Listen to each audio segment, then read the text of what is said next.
Assalamualaikum warahmatullahi wabarakatuh. Bismillahirrahmanirrahim. Alhamdulillahirabbil alamin. Asyhadu an la ilaha illallah wahdahu la syarikalah wa asyhadu anna Muhammadan abduhu wa rasuluh. Allahumma sholli ala Muhammad wa ala ali Muhammad kama shallaita ala Ibrahim wa ala ali Ibrahim innaka Hamidum Majid. Para ibu, para bapak, jamaah pengawasan ingkang tansah dipun rahmati kalian Gusti Allah. Puja, puji, syukur alhamdulillah kepada Allah Subhanahu wa taala.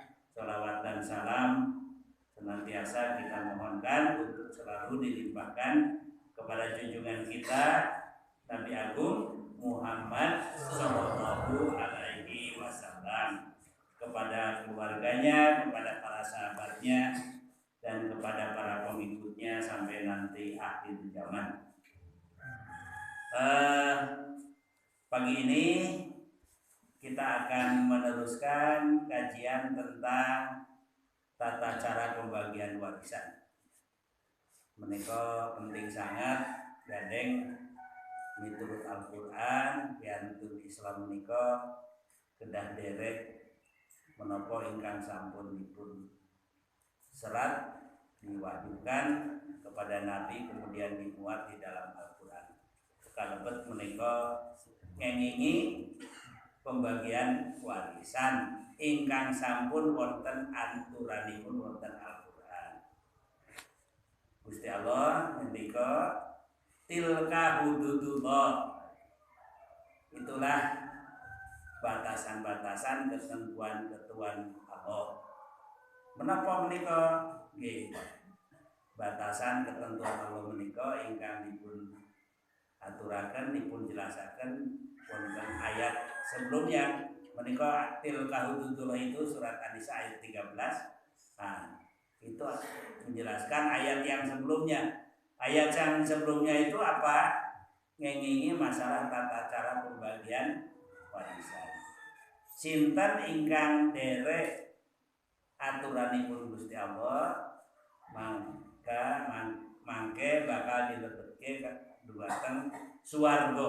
Nah, di dalam ayat 14-nya surat An-Nisa kosok wangsulipun wa mayyasillaha wa rasulahu, sinten ingkang bermaksiat kepada Allah dan Rasulnya, ateges menika boten ngikuti menapa ingkang sampun dipun atur wonten Al-Qur'an ayat sebelumnya ngikuti kok ngengi warisan, maka akan dimasukkan ke dalam neraka. Terus tadi saking ayat menika kita umat Islam sebenarnya wajib ngikuti ketentuan Gusti Allah ngengi tata cara pembagian warisan. Lajeng Rasulullah ngendikan aqsimul mala baina ahlil faraidi ala kitabillah. Bagilah oleh kamu sekalian harta warisan itu kepada para ahli waris ala kitabillah, menurut ketentuan itu Gusti Allah. Jadi Nabi Muhammad menika menguatkan apa yang ada dalam Al-Qur'an. Oleh karena itu rumiyin sudah kita dahului, kita mukodimahi menjelaskan tentang tata caranya, terutama hal-hal apa saja yang harus dilakukan sebelum pembagian warisan. Kita bahas dulu bayar utang, lajeng bayar wasiat kalau ada, kan itu ya. Kalau semua itu sudah dilakukan, maka kemudian kalau masih ada sisanya atau mungkin tidak punya utang, tidak ada wasiat, maka seluruh harta peninggalannya untuk ahli waris. Jadi ahli waris itu tirahanipun nggih menawi pewaris menika kagungan utang ninggal ke wasiat, menika utang kalian wasiat menika harus dikeluarkan lebih dahulu, dibayar rumiyin. Menika menawi wonten tirahanipun, nah menika tirahanipun kagem para ahli waris. Tapi kalau tidak ada turahannya yang disampun gitu ya. Tidak ada yang akan diwariskan gitu. Baik. Nah, sekarang sinten ahli waris menika? Nah, gitu kan. Kalau ini yang terakhir bagian ahli waris, sinten ahli waris menika? Ini kita akan selalu mengacu kepada Al-Qur'an atau Al-Hadis ya. Oleh karena itu, para jamaah juga nanti bisa membuka mushafnya atau buka smartphone yang ada Al-Qur'annya, downloadan Al-Qur'an gitu ya. Nah, gitu. Baik. Para ibu, para bapak,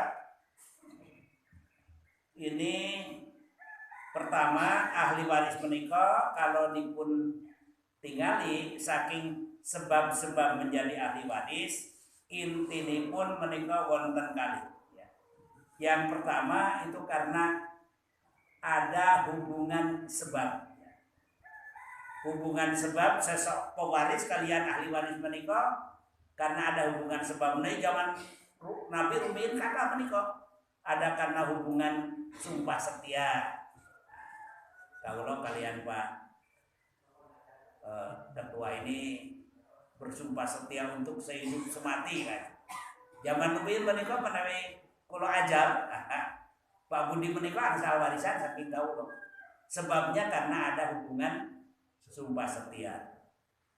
Ada di awal-awal hijrah menika karena sesama muhajirin. Kalau ada muhajirin orang yang hijrah itu meninggal, maka yang berhak dapat warisannya karena sama keluarganya yang sama-sama hijrah. Yang tidak hijrah tidak dapat warisan. Yang kemudian dipersaudarakan oleh Nabi antara muhajirin dan ansor pedal semanten gitu.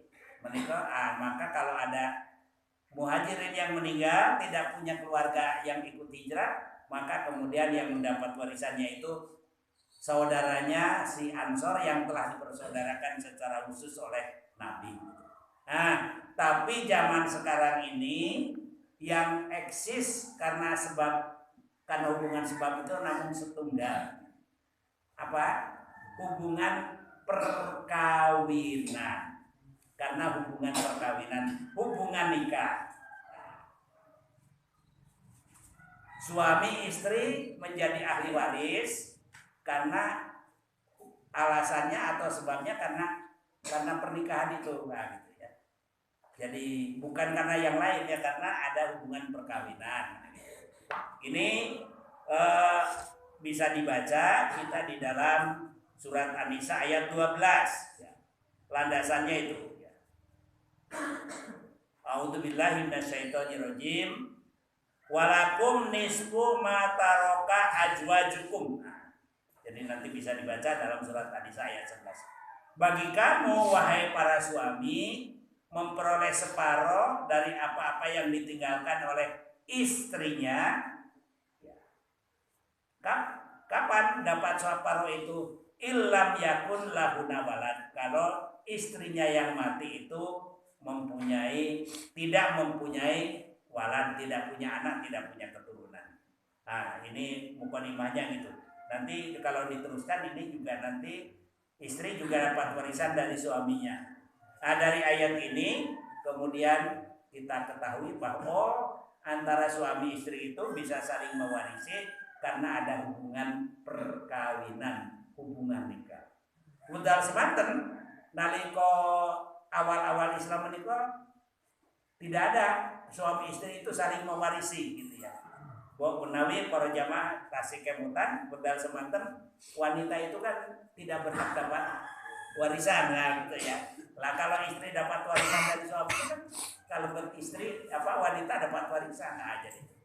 Nah, kemudian setelah diturunkan ayat-ayat mawaris, ayat-ayat Al-Quran yang ngatur warisan, barulah Allah mensyariatkan bahwa antara suami istri itu bisa saling mewarisi.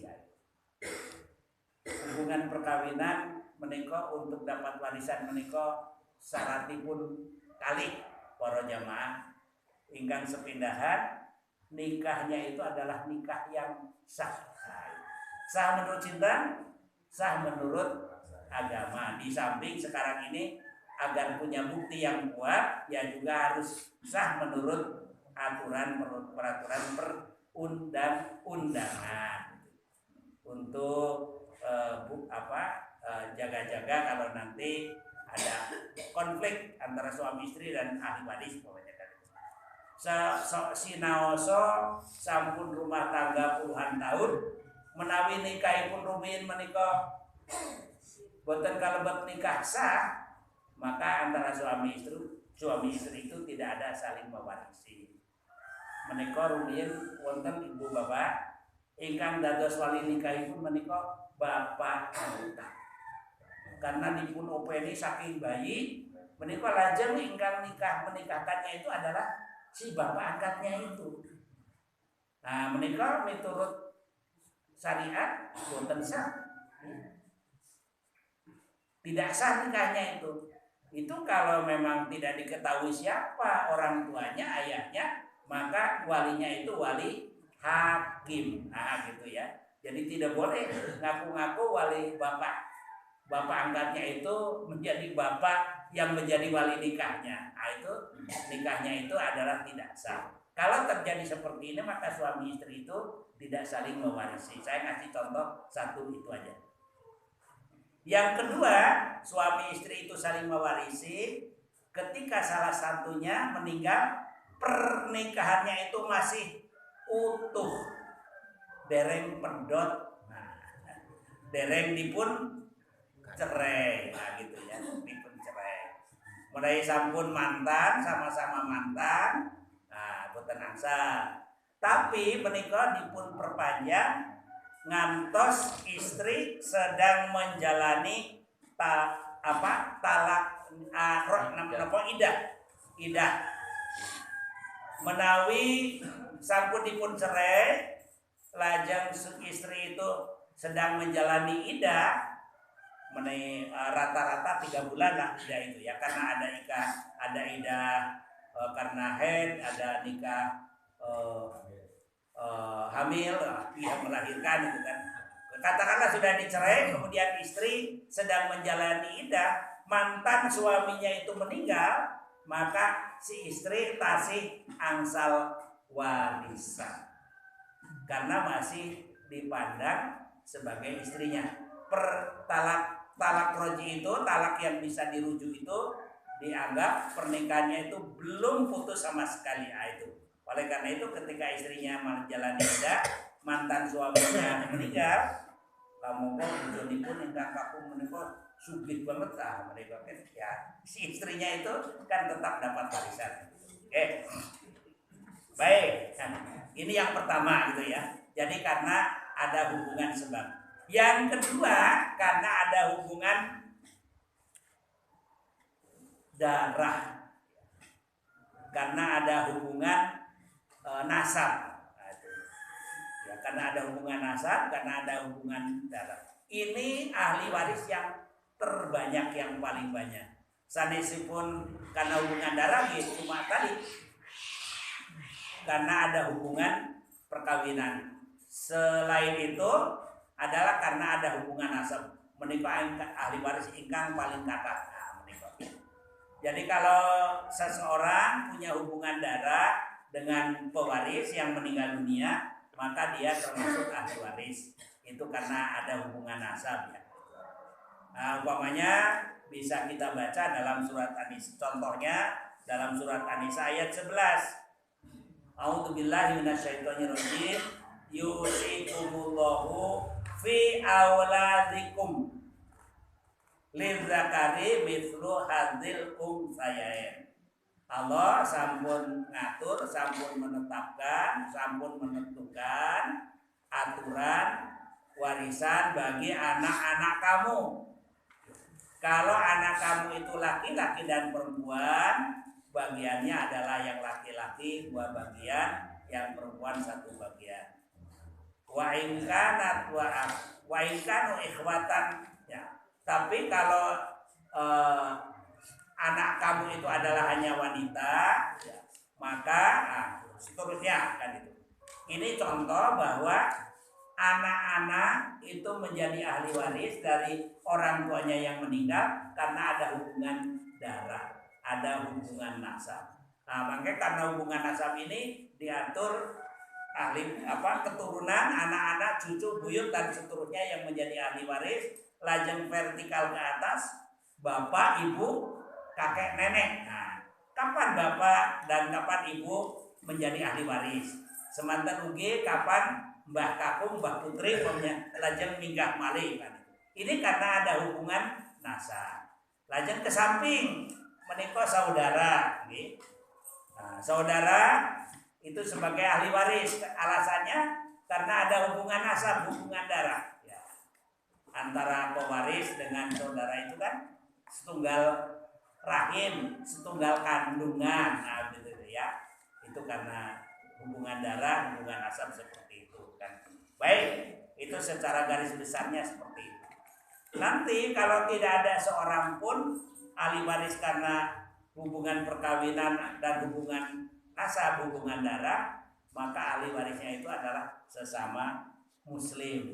Ini juga karena ada hubungan sebabnya karena sama-sama beragama Islam. Yang pada masa Nabi itu dimasukkan ke Baitul Mal. Yang dari Baitul Mal itu nanti digunakan untuk mendanai ya yang pokoknya bermaslahat bagi umat ya, untuk ya pembangunan jalan dan semanten tidak ada jalan tol ya, untuk pembangunan rumah sakit, termasuk untuk ngopeni piantun ingkang fakir miskin dan seterusnya. Nah, pokoknya untuk kemaslahatan umat. Nah, tapi ya jarang-jarang lah kira-kira gitu. Mungkin 1001 nggak ada orang yang di dunia ini hidup sebatang kara, tidak punya sanak, tidak punya kadang gitu kan. Hampir tidak ada, jarang gitu kan. Mbok menawi wonten menika. Nah, maka yang berhak dapat warisannya adalah tadi sesama muslim. Alasannya apa? Nah, ini ahli waris sababian, satu agama karena sama beragama Islam. Baik. Nah, ini yang pertama. Yang kedua, para ibu, para bapak, dipun tingali saking ahli waris menika menapa bagianipun sudah ditentukan atau belum. Nah, itu di dalam syariat Islam, dalam Al-Qur'an ini barangkali beda dengan aturan-aturan pewarisan atau hukum waris yang lain yang dibuat oleh manusia. Umumnya semua hukum warisan yang dibuat oleh manusia, para ahli waris itu sudah ditentukan bagiannya. Sekalipun umpamanya dalam bentuk angka 1/4, 1/3 dan seterusnya. Tapi di dalam ajaran Islam itu beda. Nah, ada ahli waris yang bagiannya sudah ditentukan. Nah, saya tulis ya supaya ingat. Ini yang kemudian oleh para ahli ilmu itu dipun wastani zawul furud atau ashabul furud. Besok kalau pas jatah ini para ibu, para bapak bisa ngasto kertas atau tulisan gitu ya untuk nyamut. Zawul furud ya.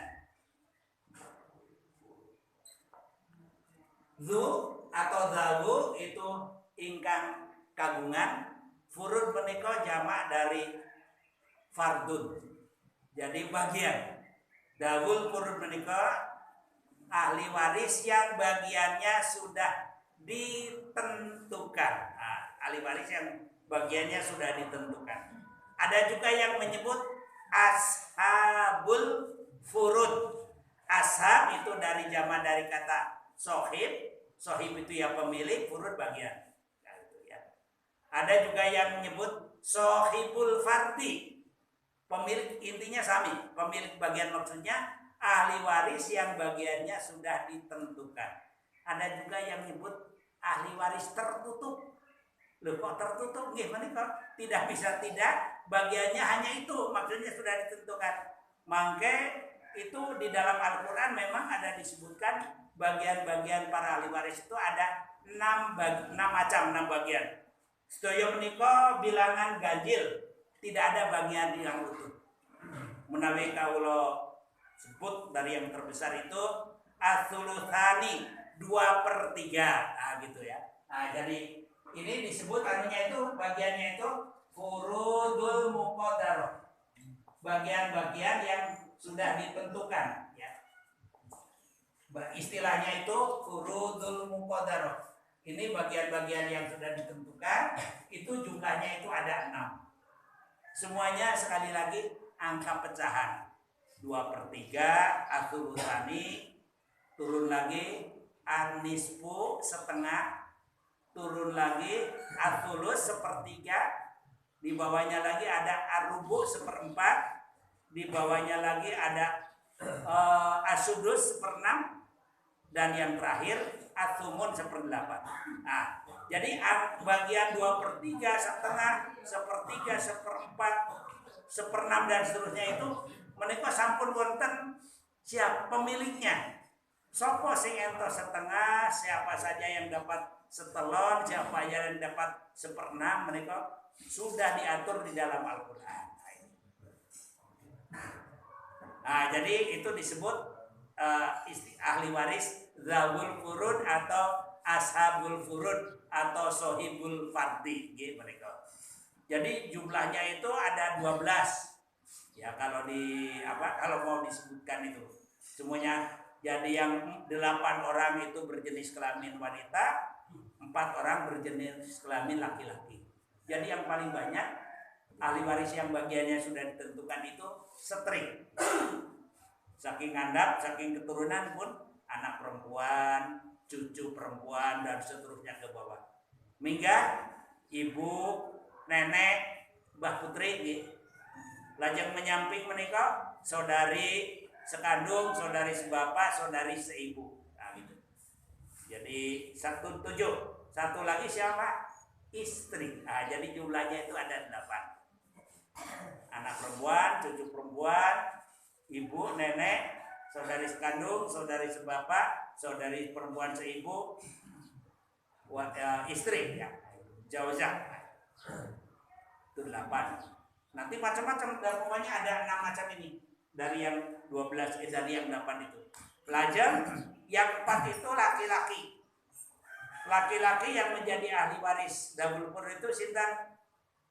Pertama bapak dalam kondisi tertentu. Bapak ini double ganda nih, bisa jadi Dawul Furud dan bukan. Nah, kakek, nah menikah. Lajeng saudara laki-laki seibu. Terakhir suami. Nah, ada 4 orang kakung itu, yang selebihnya nanti kayak anak laki-laki yang lain gimana? Nah, ini yang kedua itu adalah disebut asobah. Asobah menikah ahli waris yang bagiannya belum ditentukan. Nah, gitu. Ahli waris menikah bagiannya belum ditentukan. Kok belum ditentukan? Terus dapatnya berapa? Nah, kalau nanti si asobah ini bersama dengan ahli waris Dawul Furud, yang si Dawul Furud menikah tidak terhijab untuk dapat warisan, itu nanti asobah itu mendapat sisa, mendapat tirahanipun. Nah gitu ya, sasampunipun dipun bagi kepada ahli waris Dawul Furud. Nah, gitu ya, kepada ahli waris Dawul Furud. Tapi kalau tidak ada ahli waris Dawul Furud, wonten tapi istilahipun mahjub, tertutup, maka si asobah itu dapat semua harta warisan. Nah gitu ya, berhak untuk mendapat semua harta warisan. Oke, ini umumipun asobah ini laki-laki, ahli waris laki-laki, seperti anak laki-laki, cucu laki-laki, bapak, saudara sekandung, saudara sebapak, dan lain-lain kan itu. Baik, ini ya, ini ahli warisnya bagiannya sudah ditentukan, yang ini belum kita tentukan. Sekedar contoh, kita baca surat An-Nisa ayat 11. Nah.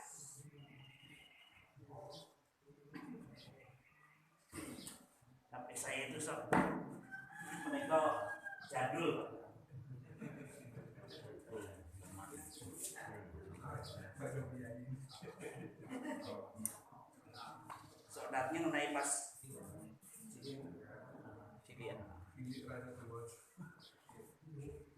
matanya harus empat. Pun saged Pak Budi.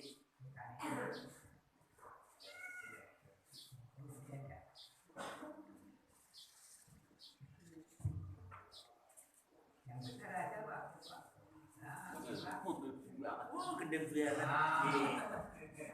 Berarti yang matanya yang dua didelekan. Ibu ngapunten kalian berdiri saya Pak ya, karena pemilu itu kan. Baik, kita baca surat An-Nisa ayat 11 bisa, ayat 12 bisa. Ya, untuk mencontohkan Al-Baqarah, Ali Imran, An-Nisa. Kita baca di An-Nisa ini ayat 11. Nah itu 11. Oke. Bismillahirrahmanirrahim. Yusikumullahu fi auladikum lidzakari mithlu hadil unsayain. Fa in kunna nisaan fa qasnatain falahunna thulutsa ma tarok wa in kanat wahidatan falhanisbu. Itu kita lewati dulu. Nah, lajeng wali abawaihi likulli wahidin minhuma asudus mimma taroka in kana lahu walad. Bagi kedua orang tuanya, ya, wali abawaihi, bagi kedua orang tuanya, ibu dan bapaknya, baik ibu maupun bapak, masing-masing mendapat 1/6 likulli wahidin minhuma asudus. Angsal 1/6 bagian. Nah, berarti bapak maupun ibu dalam kasus ini dia termasuk ahli waris zawul furud. Gandeng bagianipun sampun dipun tentoaken menika angsal 1/6. Nah gitu ya. Kapan ibu bapak dapat 1/6 itu? Nah, dituliskan di sini ya. Mimma taroka, dari apa-apa yang ditinggalkan oleh anaknya. Kalau ibu bapak angsal warisan berarti ingkang sedo menika putranipun nggih. Nah, menika. Mimma taroka ingkang lahu walad, menawi putranipun ingkang sedo menika kagungan walad, kagungan keturunan. Nah, gitu. Jadi ibu maupun bapak ini dapat masing-masing dapat 1/6. Kalau anaknya yang mati menika kagungan keturunan. Mungkin anak, mungkin cucu. Nah, gitu. Jadi posisi bapak di situ sebagai ahli waris zawul furud atau ashabul furud. Gandeng bagianipun sampun dipun tentoaken. Fa'ilam yakun lahu walad, tapi kalau anaknya yang mati itu boten kagungan keturunan, wa warithahu abawahu, ibu bapaknya tetap mewarisinya. Fali ummihi atulus, bagi ibunya 1/3. Nah, jadi ini berubah sekarang. Tadi kalau anaknya yang mati punya keturunan, baik ibu maupun bapak dapat 1/6. Tapi kalau anaknya yang mati tidak punya keturunan, tidak punya anak, maka ibunya berubah menjadi dapat 1/3. Sampai di situ. Nah, kita pahami. Ketika anak seseorang meninggal dunia, ya, itu kemudian punya anak dan kasih kagungan bapak dan ibu, maka baik ibu maupun bapak dapat 1/6. Tapi kalau yang seseorang yang meninggal itu tadi tidak punya keturunan, maka bagian ibu dapat 1/3. Ayat Al-Quran bicara sampai di situ. Pertanyaannya, lah bapak menikah angsal pinten? Tidak disebutkan di sini. Loh, tidak disebutkan. Berarti bapak tidak dapat. Logikanya ketika anaknya yang mati itu punya keturunan saja dapat 1/6. Mestinya ketika tidak punya keturunan juga dapat.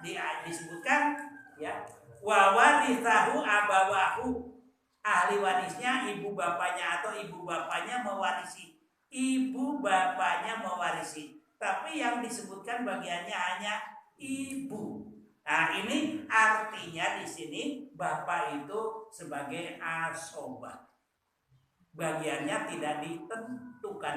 Dia sebagai ahli waris tapi bagiannya dereng dipun tentuaken. Nah, jadi kalau memang ahli warisnya hanya ibu dan bapak, si anak tadi yang mati tidak punya keturunan, ibu dapat 1/3, berarti bapak tirahanipun 2/3.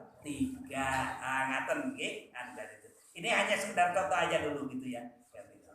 Jadi dari ayat ini dapat kita pahami begitu. Nah, maka kemudian posisi bapak di situ sebagai asobah gitu ya. Itu sebagai asobah. Betul. Hanya bapak kandung ya. Bapak kandung. Bapak etonggo nggih boten angsal gitu kan. Nah, namun tanggane boten angsal. Bapak mantan nggih sama nopo malih menika nggih. Hanya bapak kandung, ibu kandung dan bapak kandung. Jangankan bapak tadi apa? Bapak mertua ya. Bapak mertua, ibu mertua tidak dapat karena tidak ada hubungannya hubungan apa? Permertuaan. Itu bukan hubungan nasab. Hubungan nasab itu kan hubungan darah gitu ya kan. Selain hubungan darah pokoknya hanya perkawinan yang gitu ya. Ini ahli waris laki-laki ini asobah ini umumnya itu adalah laki-laki gitu ya. Umumnya itu adalah laki-laki.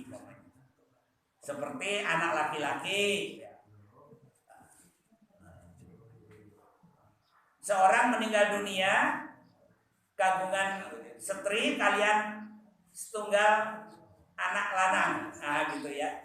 Setunggal anak lanang umpamanipun. Nah, istrinya tadi dia dapat 1/8 karena ya, suaminya yang meninggal itu punya keturunannya itu satu anak laki-laki tadi. Si bagian anak laki-laki ini tidak ditentukan. Dia asobah. Berarti tirahannya pun mendapat 7/8. Pripun? Monggo. Ini kan dulu minta kita ya. Misalnya begitu. Dua. Monggo. Misalnya saya punya anak dan menantu. Iya. Enggak punya keturunan. Iya.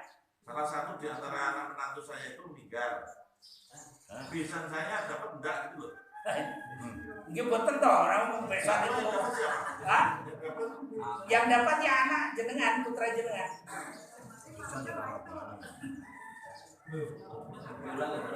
Hanya kagungan putra boten. Putra. Nah. Terus anak saya udah menikah, gitu ya. Ya. Menantu saya meninggal. Oh, yang meninggal menantu. Ya. Ye. Yang dapat siapa? Ya suaminya. Putra panjenengan. Enggak kan yang menantu jenengan meninggal. Bukan anaknya yang meninggal ya. Bukan anak jenengan. Menantu. Yang tadi katanya dapatnya bapak, ibunya dapat tadi loh, Pak. Lah ya tapi ibu kandung, bukan ibu. Berarti kalau yang menantu meninggal kan jenengan hanya mertua. Nah. Hanya mertua gitu ya. Biasanya oke Pak ya. Biasanya banyak soalnya. Dapat semua. Oke. Nuhun sewu Ibu, Bapak, nanti kalau saya nyebut anak itu berarti anak dari yang meninggal dunia. Kalau nyebut ibu dari yang meninggal dunia. Nyebut bapak yang meninggal dunia. Saudara dari yang meninggal dunia, istilahnya pewaris atau muwaris. Nah, gitu ya. Pewaris atau muwaris gitu. Nah, gitu. Baik, gitu ya. Supaya tidak bingung. Pak Nandar jadi bingung itu nanti. Bapak mertuanya itu murah. Ya tidak dapat lah gitu kan ya. Yang tidak dapat gitu ya. Baik, kita teruskan. Ini secara garis besarnya supaya seperti itu. Ini supaya nanti tidak bingung. Karena nanti ke depan istilah-istilah ini akan muncul terus, Bapak. Dia dapur purun. Berapa bagiannya? Purun dulu mukodaranya berapa? Nanti akan terulang-ulang terus, gitu ya. Makanya saya aturkan di awal lebih dulu, gitu ya. Gitu. Baik, nah sekarang Kita teruskan lebih lanjut ya. Jadi baik tadi kita sudah mengenal siapa Dzawul Qurun atau Ashabul Qurun atau Dzawul Fardi atau Sohibul Fardi. Kemudian kita juga sudah mengenal siapa itu asobah gitu ya. Nah. Baik, yang sekarang selanjutnya ini kalau menurut Sunni, menurut ulama Sunni ada kelompok yang ketiga. Jadi ada Dzawul Qurun, ini nomor 1 katakanlah itu. Ini nomor 2 asobah. Ada yang nomor 3 itu adalah istilahnya Dzawul Arham. Ya. Dzawul Arham.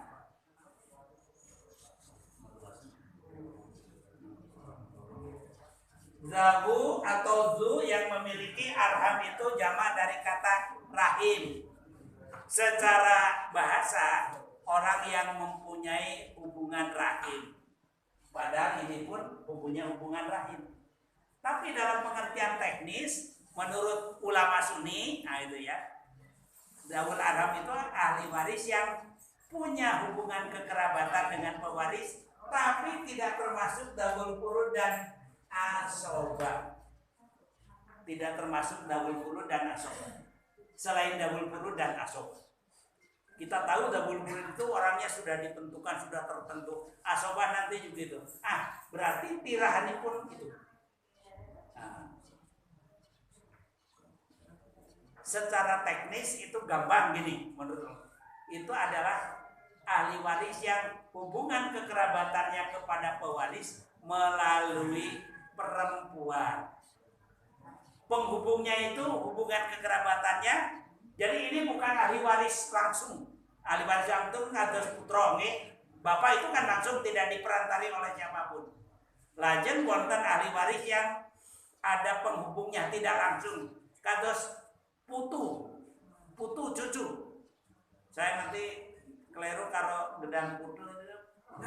Saya nggak bisa. Teto itu kan ya. Nah, kalau di Bali itu nanti ada patung di depan pintu kan ya. Ada patung di depan pintu. Nah ini putu. Nah, itu kan dia tidak ahli waris, bukan ahli waris langsung. Karena dia diperantari oleh anak. Nah, gitu. Jadi ini saya ingin anukan sedikit saja, sekilas saja, karena dalam nanti agak jarang muncul itu ya. Jadi Dzawul Arham itu. Contohnya begini, cucu laki-laki atau cucu perempuan dari anak perempuan. Putu saking anak perempuan. Nah, ini kalau menurut Sunni ini termasuk ahli waris Dzawul Arham. Nah, pokoknya yang penghubungnya perempuan dalam pengertian Sunni itu posisinya lemah. Kenapa saya katakan lemah? Karena kelompok ini nanti baru berhak mendapat warisan kalau sudah tidak ada ahli waris dari sini dan dari sini. Kapan? Ya jarang-jarang muncul. Jadi pokoknya begini ya. Kalau saya mati, saya punya anak perempuan mau laki-laki terserah, ya punya anak. Tapi juga saya punya cucu dari anak saya yang sudah meninggal lebih dulu. Anak saya yang sudah mati itu anak perempuan. Jadi cucu saya itu dari anak perempuan saya. Nah, dalam pemikiran, dalam pemahaman Sunni, cucu saya yang dari anak perempuan itu tidak dapat bagian. Karena dia termasuk ahli waris Dzawul Arham dan masih ada anak itu mungkin Dzawul Qurun atau asobah. Nah, gitu ya. Inilah kelemahan perempuan. bukan. Kelemahan pemikiran Sunni. Ya, kelemahan pemikiran Sunni itu di situ. Sekalipun kita menganut Ahlussunnah wal Jamaah, tetapi kalau menurut saya inilah kelemahan pemikiran Sunni dalam masalah warisan. Ini mungkin karena pengaruh masa lama, pengaruh jahiliyah. Di di mana perempuan itu kan waktu itu lemah, tidak dapat warisan. Nah, gitu ya. Perempuan itu tidak dapat warisan. Kemudian pemikiran itu terbawa, ya. Pemikiran itu terbawa kepada sesudah Islam terhadap nas-nas yang napa menika bisa dipahami lain lah gitu ya. Nah, jadi umpamanya kalau dalam Al-Quran ada ayat yang nyebut yusikumullahu fi auladikum. Allah telah mengatur kewarisan bagi anak-anak kamu. Aulad jamak bentuk banyak dari walad. Walad itu siapa? Menurut konsep Sunni, walad itu terbatas kepada anak laki-laki dan anak perempuan serta keturunan dari anak laki-laki gitu loh. Sehingga kalau keturunan dari anak perempuan ini bukan walad katanya gitu. Jadi sekali lagi ini kalau menurut saya nanti kita teruskan dalam hal ini kelemahan pemikiran Sunni ini pengelompokan ini kan hanya pemahaman kita terhadap ayat-ayat Al-Quran. Maka kalau ini ada dasarnya, ini juga ada dasarnya. Ini juga pada dasarnya ada landasannya. Hanya saja kemudian pemahamannya yang katakanlah tidak tepat gitu ya. Gitu. Jadi sekedar untuk informasi aja, ini ada kelompok yang ketiga. Nah, oke. Baik. Karena ini bukan kuliah di kelas, jadi hanya umum itu singkat-singkat aja. Oke. Intinya kalau terjadi pembagian warisan, pertama-tama harta warisan ini harus dibagikan kepada ahli waris zawul furud dulu. Selama dia tidak mahjub. Karena nanti sampai masih 50 menit bagi yang sudah dapat minuman unjuan silakan dimulai. Allahumma barik lana fi ma razaqtana wa qina. Aku terusan entosi bubar aja boru mangke. Serang lek ya. Monggo dipun rapi. Jadi ini dibagi duluan, kalau masih ada sisanya diberikan ke sini. Ayo. Yang ini nanti kalau ini tidak ada, ini baru dapat gitu ya. Baik. Nah, sekarang ya saya berikan saja sampai kepada cara menghitung. Nah, gitu ya nanti. Sehingga pertemuan yang akan datang nanti kita sudah bisa langsung membahas bagian masing-masing ahli waris. Nah, para ibu, para bapak, karena tadi di dalam Al-Quran itu dan hadis itu bagian ahli waris itu bukan angka utuh tetapi angka pecahan ya. Umpamanya katakanlah ada kasus seorang suami meninggal dunia, dia meninggalkan seorang istri karena dia juga punya anak, istrinya itu dapat 1/8 katakanlah ya. Istrinya itu dapat 1/8. Kemudian dia juga mempunyai 2 orang anak perempuan, katakanlah gitu ya. Punya istri, kemudian punya 2 anak perempuan yang bagiannya 2/3. Si anak perempuan itu mungkin anaknya si istrinya suami itu juga anak ibu bapak yang dari itu yang meninggal itu. Kemudian punya ibunya itu masih besar, itu tadi dapat 1/6. Kemudian punya bapak yang bagiannya juga 1/6, kebanyakan gitu ya. Ini kemudian punya saudari sekandung seorang plus saudari. Nah, para ibu, para bapak, ini kemudian untuk membaginya bagaimana ini? Ini yang lain-lain itu adalah kita tentukan, istri karena suaminya yang mati itu punya anak mana? Ini anak perempuan. Istri 2 anak perempuan.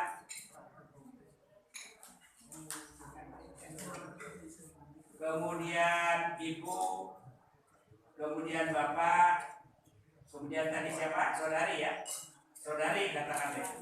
Saudari. Maka Kita tahu ini dari istri di sini dia dapat seperempat si istrinya itu. Karena alasannya karena suaminya yang mati punya keturunan. 2 anak perempuan, 2/3. Nanti kita bahas masing-masing ini. Kita ingin mencontohkan aja. Ini An-Nisa 2:11. Ibu 1/6, bapak 1/6 seperti ayat yang kita baca tadi. Saudari di sini mahjub. Kita tahu sekarang melihat istilah mahjub. Mahjub itu terdinding atau tertutup. Nah, saudari di sini dia mahjub oleh bapak maupun oleh anak perempuan, karena bahwa itu punya bapak atau punya anak perempuan maka saudarinya itu tidak dapat. Nah, gitu. Baik, intinya ini ada pecahan 1/8, 1/6, 1/6. Terus bagaimana cara baginya? Tidak kemudian 1/8 istrinya diberikan dulu kepada istrinya 1/8, kepada 2 anak perempuannya 2/3, lantas kepada ibu 1/6, bapak 1/6. Seperti itu bisa betul, tapi juga bisa salah. Intinya, menurut ilmu hitung, ilmu mawaris, ini untuk menghitungnya harus dicari dulu apa yang disebut dengan asal masalah. Nah, asal masalah itu bukan, awalnya piye toh? Masalahnya apa toh? Bukan itu. Ya. Asal masalah. Atau yang dalam ilmu hitungnya disebut KPK. Ini KPK yang baik ibu bapak, bukan yang suka nangkap orang. Nah, itu ya. KPK sing ono saiki, ono sing dicekel, ono sing ora, cekel welo-welo, jahat ora dicekel-cekel gitu ya. Tapi ini kelipatan persekutuan terkecil. Jadi sebuah angka dari pecahan-pecahan yang merupakan bagian para ahli waris yang terkecil yang dapat dibagi habis oleh pecahan-pecahan ini. Nah, barangkali ini yang nanti jadi guru ini pelajaran kelas pinter ya? Kelas 3 SD, 4 SD ya. Nah, ngaten ini, saya buka rahasia. Pak mantan rektor UAD, Pak Sinten? Ahmad Zahidi, Pak Kasiano, tanglet kalian kulo. Pak, ngetan mau dihitung ke. Kalau paling angkat, duh, iki sekon ini toh Pak Ongko ikir. Ya kadang-kadang menikah sampun sepuh menikah gitu. Buat lah, ini pelajaran kelas 4 SD, maksud Pak Kasiano tak kebuka SD ini. Mumet ya Mbak menikah. Dalam artian diputar kemutan gitu karena zaman dulu. Buat pinter-pinter, oh ya aku dong saya kis dong. Pak, mau tanya Oke. Pak. Keluarga saya 12 bersaudara. Oke. Tapi warisnya cuma sedikit. Sekedar sedap. Saya teruskan ini supaya tidak potong. Baik, ini harus kita cari dulu KPK-nya. Tekon dulu di rumah. KPK-nya itu apa? Di sini angka yang terkecil yang dapat dibagi habis oleh pecahan 1/8, 2/3, 1/6, 1/6 itu adalah 24. KPK atau asal masalahnya 24. Kenapa 24? Karena angka inilah yang dapat dibagi habis oleh 3 macam angka pecahan ini. Bisa mungkin 12 itu tapi hanya dapat dibagi habis oleh ini, tidak oleh ini. Bisa 16 itu hanya dapat dibagi oleh ini aja, oleh ini tidak. Gitu. Intinya seperti itu. Nah, macam-macam nanti ya KPK itu ya. Baik, jadi sudah diketahui KPK-nya atau dalam ilmu mawaris disebut asal masalah. Ya, itu tadi asal masalah. Nah, asal masalah istilahnya sama dengan KPK itu tadi. Kelipatan persekutuan terkecil, sebuah angka yang dapat dibagi habis oleh angka pecahan-pecahan yang merupakan bagiannya para ahli waris. Jadi setelah diketahui berapa KPK-nya, kita lantas selanjutnya kita hitung ya. Caranya gini.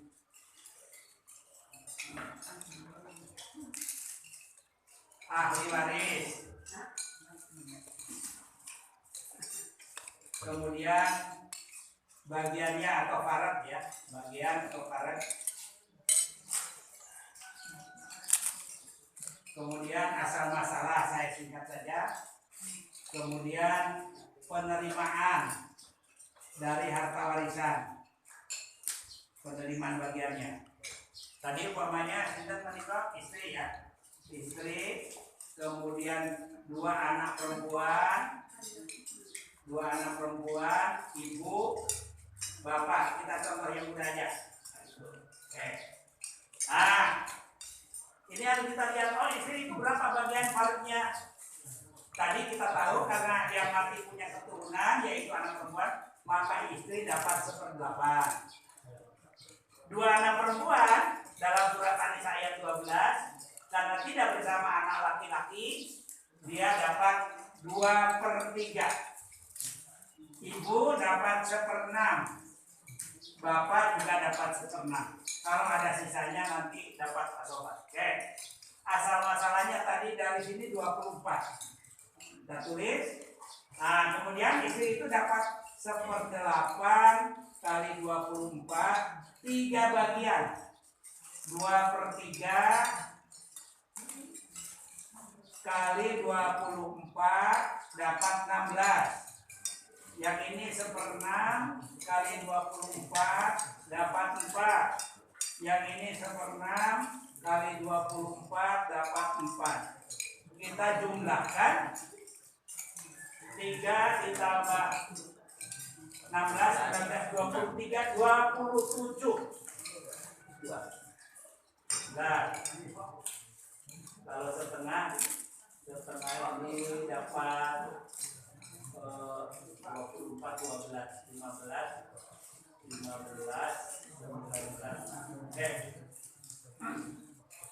Gak apa-apa, ini contoh yang agak sedikit ngelantur. Maksudnya menghitungnya harus agak lain.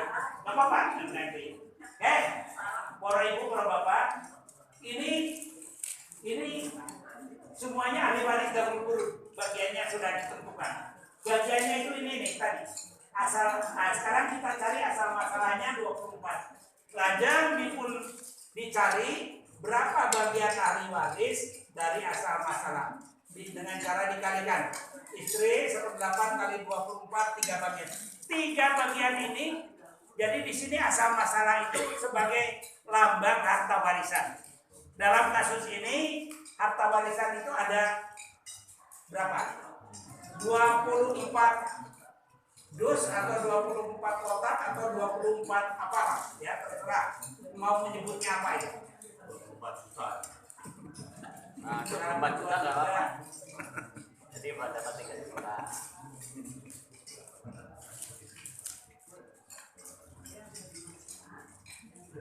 1, 2, 3, 4, 5, 6, 7 kurang 1. Nah, jadi ini 24 di sini sebagai lambang harta warisan yang akan dibagi. Setiap satu bagian itu isinya sama. Mau dibungkus ya berarti ada 24 bungkus, isinya itu sama. Mau dimasukkan ke gudang berarti ada 24 gudang ya. Bahasanya kira-kira istilahnya begitulah. Mau dipaketkan mau dimasukkan dus ya 24 dus. Jadi kalau kita beli nomor gini 1, 2, 3, 4, 5, 6, 7, 8, 9, 10, 11, 12, 13, 14, 15, 16, 17, 18, 19, 20, 21, 22, 23, 24. Gambarnya pula.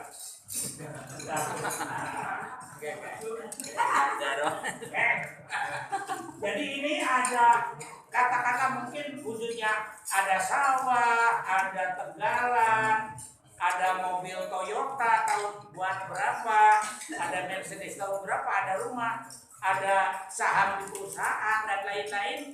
Kita semua dinilai dengan uang dulu. Nah, kemudian dibagi 24.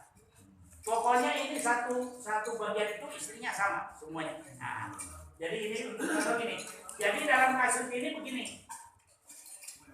Istri dapat 3 bagian. Ini berikan dulu karena mau yang manapun karena isinya sama boleh-boleh aja. Ini istri nih. Dia dapat 3 bagian dari 24. 2 anak perempuan dapat 16. 1, 2, 3, 4, 5, 6, 7, 8, 9, 10, 11, 12, 13, 14, 15, 16. Kotak untuk 2 anak. Berapa? 24 kali 24 kali 3 4. Berarti berapa?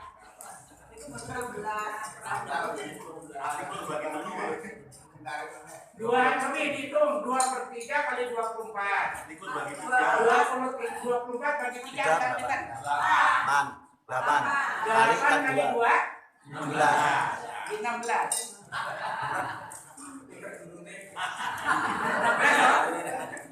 Cinta nenggal dulu kelas 4 enten ketenang. Ini 16. 24 dibagi 3, nek zaman main menimpa sak polu. Terus benar. Kalau dipilih kali pintar 16. Bukan 12.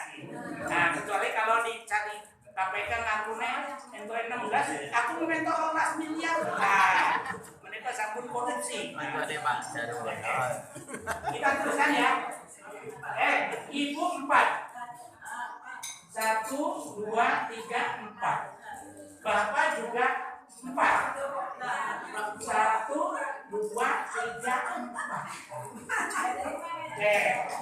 Kita kalau ibu bapak, harta yang mau dibagi ada 20, hanya 24 bungkus atau 24 gudang, baru dihitung-hitung, loh kok jadi 17. Ini namanya defisit 3. Kurang 3. Nomor 3 itu dari mana? Jangan dibebankan kepada kamu aja anak perempuan dapatnya paling banyak gitu. Enggak. Tapi defisit ini harus ditanggung bersama.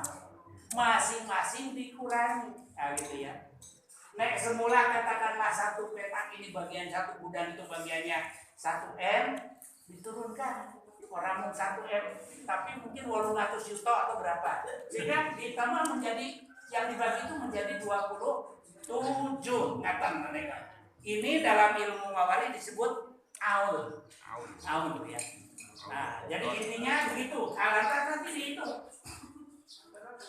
Nah, aul atau ailah. Katakanlah harta peninggalannya umpamanya nilainya itu adalah 54 miliar umpamanya. Semuanya itu. Sampun nate arto 54 miliar. Pun gitu. Seratanipun 54 M tapi ember. Ngaten nggih. Jadi begini Ibu Bapak sekalian. Karena ini masalah awal, nanti dibaginya jangan 24 tapi 27. Jadi istri dapat 3 kali 54 M dibagi 27. Angka pinten? 6 M. Gitu ya. 6 M. 16 kali sama berarti dia dapat 32 M. 4 kali sama dengan di atas menjadi berapa? 8 M. 4 kali sama dengan 8 M. Di sini kita jumlahkan juga. 6 ditambah 32, 38 ditambah 6, 38 tambah 6, 44 ditambah 8, 52. Hasil di sini harus sama dengan sebentar. 38 46 ya. 46 tambah 8 54. peninggalannya itu tadi 54 M. Nah, gitu ya. Oke. Jadi nanti di sini harus sama dengan harta peninggalan yang ada. Ini contoh yang awal. Nanti kalau yang di sini, para ibu para bapak, pertama ini harus selalu dijumlahkan. Harus selalu dijumlahkan ini. Dari hasil penjumlahan ini ada 3 macam istilahnya. Ada kasus atau masalah adilah. Ini jumlah di sini dengan di sini itu sama persis. Itu disebut adilah. Ada yang kemudian kasus adilah atau aul. Ini jumlah di sini lebih besar dari yang di sini. Tadi kemudian itu dipisit. Nah, karena dipisit, kemudian bagian para ahli waris itu harus dikurangi. Mestinya ahli waris itu kan masing-masing dapat 54 dibagi 24 itu satu bagiannya 2 M lebih. Tapi ini karena awal menjadi diturunkan. Yang ketiga, ini ada istilahnya kasus rod. Di sini Lampung alih ketimbang di sini. Masih ada sisa. Sisanya itu dikemanakan? Dikembalikan lagi kepada para ahli waris ini. Nanti kita contohkan cara menghitungnya bagaimana. Ini kebetulan saya bikin contoh kok ngelantur agak yang mestinya harus yang adilah dulu tapi nggak apa-apa. Nah, gitu ya. Jadi contoh seperti itu. Tadi saudari di sini dia tidak dapat. Kenapa? Karena mahjub. Dia tidak dapat. Nah, jadi seperti itu ibu bapak sekalian. Intinya begitu cara menghitungnya itu nanti. Nah, nanti pertemuan yang akan datang kita akan membahas mulai ahli waris ya, dari ahli waris. Menambah? Oke, ini ngelantur 1/4 jam biasanya jadwalnya sampai jam 6:15, sekarang jam 6:30. Nanti tidak usah nunggu saya selesai makan minum, Bapak Ibu bisa pulang dulu. Kalau saya selesai makan minum bisa sampai jam 7. Pak yang akan datang Bapak bawa duit betulan ya Pak? Pribon? Bawa duit betulan. Lane anu ne Tegalan sama ngosoto sama ini aku ini. Makanya Ibu Bapak sekalian, ini ya memang ini harus waktunya harus panjang karena itu harus jelimet gitu yang hitung-hitung gitu kan itu. Kalau hanya setengah jam atau 3/4 jam itu memang ya hanya pengenalan itu aja. Namun demikian sekedar pengenalan awal ini sudah bisa dipahami. Nanti ke depan ini akan selalu terkait dengan ini. Makatan kirang langkungipun nyuwun pangapunten. Billahi taufiq wal hidayah. Wassalamualaikum warahmatullahi wabarakatuh. Saya kembalikan kepada pimpinan KPK.